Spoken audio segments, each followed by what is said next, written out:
The ballroom smelled of citrus and expensive perfume. Crystal chandeliers threw a soft, indifferent light over gowns and lapels. A string quartet played something old and polite, while waiters moved like ghosts between tables laden with oysters and petit fours. Jamal Rivers stood near the far wall, a navy suit cut to fit without announcing itself, hands in pockets as if he were studying the architecture rather than the people. He knew the choreography of the room, the sharp nods, the quick calculations behind polite faces, the way power circulated in smiles as if it were currency. He watched Vanessa Hyle from a distance. The tilt of her chin, the practiced laugh that left small, hungry ripples across a room. Richard Hyle was already speaking to a cluster of investors, his voice oily in the way of men who had learned how to sell confidence like product. If you like stories where the overlooked engineer outmaneuvers the entitled, stay to the end. Subscribe and turn on notifications so you don't miss what happens next. Jamal had come as he always did to these things, not to be seen, but to see. There were reasons he let his hair keep its neat fade and his cufflinks stay modest. Ostentation would have ruined the experiment. He'd been invited under a polite name, a friend of a friend, an associate from a private foundation. No one in that room connected him to the quiet trust he used to move capital when necessary.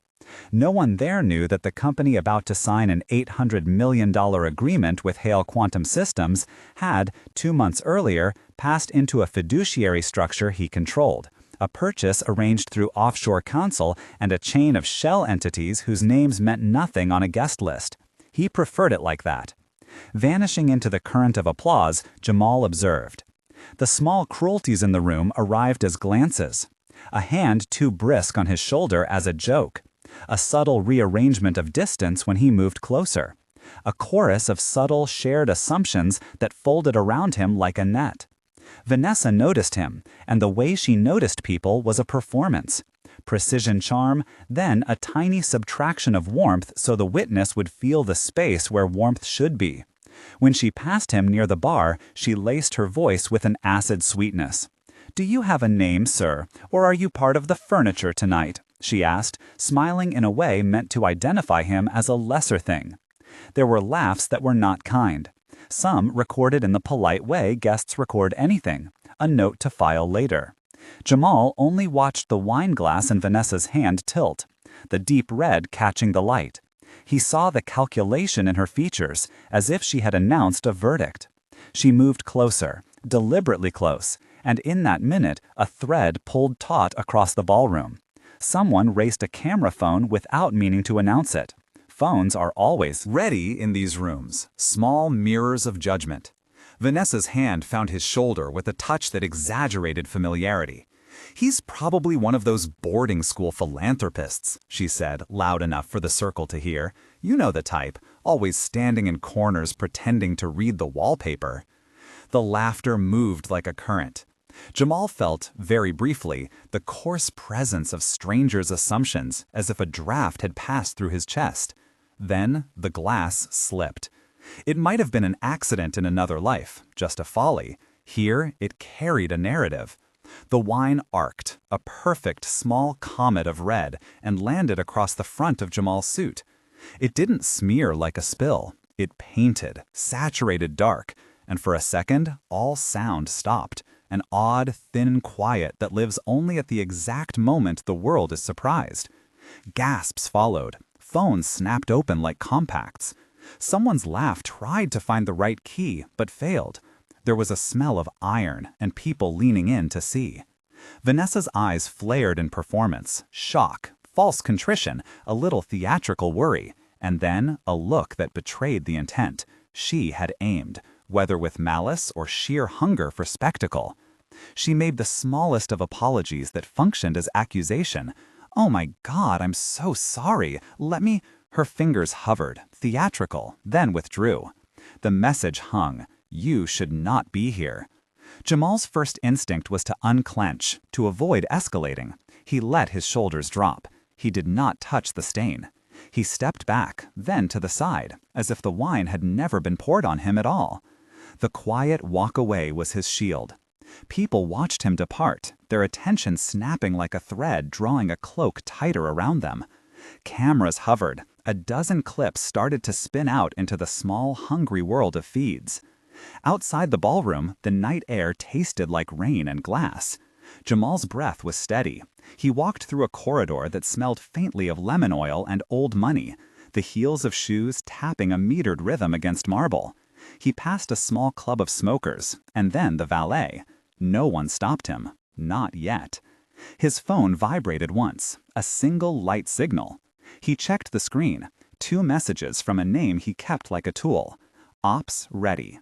He typed 3 words. Now, activate. The thumb that pressed send betrayed nothing. He did not linger to revel.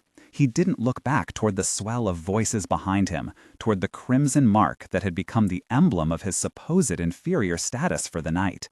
He walked toward the elevator and rode down, hands in his pockets, breath even, pulse unreadable. In the years he'd spent buying influence, he had always kept the mechanics dark. Legal teams standing by, contingencies, escrow agreements with clauses designed for theater. Tonight, the clauses moved from paper to action. On the other side of the glass, Hale Quantum's boardroom was just as glittering in curl. Its way, a rectangle of light filled with sharp people and thinner smiles. A man at the head of the table, who had been in charge of the $800 million deal, tapped his watch and talked about launch windows. He assumed the world would proceed as planned. Contracts inked, rooms booked, champagne chilled. He thought in timelines and delivery dates. He did not see the invisible chain Jamal had set in motion. The call that initiated the cascade was not melodramatic. Jamal rang one number, a voice answered with a calm he'd trained. "Proceed," Jamal said. The lawyer on the line breathed like a man who had been waiting for this single syllable. "We will execute pursuant to the clause. We have confirmation on wire holds and the escrow. Notifications go now." Jamal replaced the phone. He felt nothing heroic, only a dull completion, like folding a letter and placing it in an envelope. When the feeds began to tremble, it happened in the precise rhythm of modern spectacle. A clip from the ballroom, about 20 seconds, shaky video, Vanessa's laugh, the arc of wine, surfaced on a feed. Caption: Elites. Comments clustered, then unfurled. The clip looped. People who lived off the motion of outrage clicked, then shared. The first article was brief and gleeful. Viral moment at Hale Gala. Mystery guest humiliated. Then someone in a newsroom with access to market data spotted an inconsistency. Escrow numbers tied to a trust. A second, more sober report followed in the small hours. Sources: 800 million deals funding paused amid contractual dispute. Headlines are quick. They do not wait to polish. By morning, the structure constructed for the deal had been peeled apart with the efficiency of a skilled surgeon. An intermediary bank placed holds. Investors, who work on a different clock, one measured in fear rather than principle, began to withdraw confirmations. The deal's press release was still scheduled for noon, but the underpinnings were gone. Hale Quantum's share price, thin and eager on rumor, slid in a way that made spreadsheets look like avalanches. There was no dramatic crash, only the steady, stubborn accounting of people deciding they could no longer risk association. Vanessa woke that day to messages that began with concern, then to ones that thinned into something colder. The feeds had found her. Clips, threads, people enumerating her gestures in meticulous cruelty. Her name started to appear in headlines juxtaposed with misogyny and elitism. Her PR phone lit up with calls from handlers who had sudden new things to manage. Richard Hale, who had thought his stature an unassailable property, sat in meetings being told that investors were nervous. He paced, wrists bare, eyes wet with the new awareness of contingency. The world was no longer a room of genteel power plays, but a series of small alarms. The trust documents Jamal had used included an emergency clause triggered by evidence of gross negligence or misrepresentation by a counterparty's principal. The clause allowed for an immediate hold on disbursements pending arbitration. Jamal's team, legal and operations both, produced a letter of notice. Within 24 hours, the bank had frozen the first tranche. Within 48 hours, the joint venture announcement was suspended. That was the moment when consequence took the shape of reality. For the social set, the calculus was humiliating.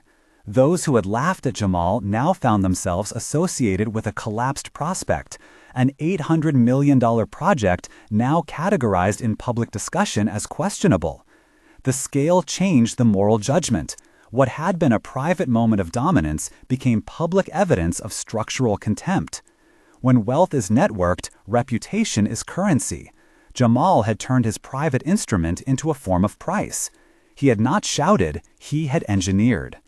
Vanessa tried to arrange for apologies, platitudes, statements framed as charity toward a regrettable incident. She called the gala organizers, the foundation chairs, even an old reporter who had once written a flattering profile. She sat across from Richard in the quiet of their townhouse, the same house that had hosted dinners where favors were exchanged like napkins. "We can fix this," she said, voice tight. "We'll call him, apologize, offer settlement. It was a mistake." She reached to check her makeup in a silver compact the way people check for insurance. Richard, thinner now and surprised by his own fear, almost believed her. He placed a hand on her arm like a man trying to anchor himself to the shore. But Vanessa's phone showed the first of the many push notifications she would come to hate, bored to meet as investors pull funding. A new headline declared, "Hail Quantum Deal Frozen After Gala Viral Clip." The headlines are indifferent. They name consequence in capital letters. For a moment, the couple sat in the small, raw silence of people who had been unmoored. They found Jamal's address because in these small worlds, people leave traces. Private numbers, shared contacts, errors in judgment that map the human network. A driver showed them the way. They pressed the bell like supplicants. When Jamal opened his door, he looked fresh, as if nothing had happened. His suit was clean and unmarked. He had changed, of course. No one wants to sit with a wine stain on a tailor-made jacket. But the gesture was part of the point. He had not arrived to clench teeth or to spit revenge. He had arranged consequences and let them travel. Vanessa entered with a practiced apology that had been treated like a rehearsed scene. "Jamal," she began, then faltered because words for the wrong done to a man whose power had only recently become visible are often too small. Richard spoke in the way men who have lost certainty do. "We're offering to make it right. Pay for the suit, public statement, charity donation. We can fix this." Jamal listened. He had watched the morning's timeline, the clips, the legal notices, the calm, relentless accounting of withdrawal. He listened to the offers like a music he had never learned. He could have demanded the apology. He could have asked for a public kneel. Instead, he chose another economy of words. "You poured wine on me," he said, voice even. The phrase was not a demand nor a sermon. It was a fact. "You wanted the spectacle. You made it your proof." He paused as if to allow the syllables to circulate in the room. "But the title you signed on a piece of paper, $800 million, was not, in your hands, a safe thing to distribute. It was an obligation that required prudence, not theater." Vanessa bristled. She had expected something else, a shriek, a plea, a financial negotiation. "We're offering to make restitution," she said, voice thin with panic. "You can offer what feels like restitution," Jamal replied, "but you cannot return the trust you surrendered when you treated another human as a prop. What you asked for us to trust, you handled as spectacle. When obligations become theater, you forfeit the credence of people who fund them." His words were measured, legal without being legalistic, moral without permitting grandstanding. Richard's face moved from color to a drained gray. He tried to insist, "We can make you whole, we can arrange." But he sounded like someone reading from a prospectus at a funeral. "What I want," Jamal said, "is for the difference to be visible. You wanted to erase dignity to produce a moment. The market reacted to your inability to hold something responsibly. That is the consequence." His voice did not rise. The room felt, oddly, like a courtroom of air. Vanessa stepped forward, anger and a kind of shame at war in her face. "You knew," she accused, "that you controlled." "I knew what I had arranged," Jamal said. "I did not come here to make a point about ownership. I came so that you would see what your gestures did." He put both hands behind his back, the posture of a man with no need for theatrics. I will not accept your apology as a balm for the damage done to others by decisions you made in bathrooms, hotel suites, and shareholders' rooms. You will see the consequences play out where they matter, in boardrooms and in the markets. You will see that the performance of power is not the same as stewardship. They wanted to bargain. People always try to convert moral accounting into financial compensation. He refused. You will not buy my silence, he said. You cannot purchase the lesson now because you mistook the lesson in the first place. Vanessa tried a plea. We can fund a foundation. We can... Jamal cut her off with a look that had nothing to do with the fashion of his cufflinks. I have no interest in the theatrical gestures of contrition, he said. I want behavior to change. I want you to learn to measure your actions by the responsibility they carry, not by how they'll play on a feed. They left with their apologies folded into the pockets of their coats like receipts. No one would check. The front door closed. The hallway absorbed the click of their heels and then gave nothing back. Silence returned to Jamal's apartment, a silence that felt less like peace than the sound of a mechanism successfully completed. In the weeks that followed, the consequences Jamal had engineered made quieter, more durable changes than spectacle could. Hale Quantum's board convened again and again. Their PR statements grew increasingly vacant. Contracts were rescinded. People who had once sat at the table and laughed found themselves having to explain association. Vanessa's invitations dwindled. Richard stepped down from certain boards. Headlines were efficient and then tired of the story. They moved on. But in the small ecosystems of venture funding and carefully monitored trust, habits had shifted. Meetings began to include new language about dignity and inclusion because the old language now sounded dangerously hollow. For Jamal, the outcome was not a triumph with trumpets. He had not wanted to humiliate so much as to hold to account. He continued to appear in rooms as he always had, quietly, commercially invisible. Occasionally someone would nod with a new, embarrassed politeness. Sometimes a waiter would pour a gentlemanly cup without a sneer. But the larger change he sought was not in polite gestures. It was in the way deals were structured, in the clauses that forced people to treat others with a minimum decency before money flowed. He kept the navy suit in his closet longer than his manner required, an artifact rather than a trophy. The stain he had never allowed to dry on him became a symbol in the quick retellings, a small dark blot that had led to a larger clearing.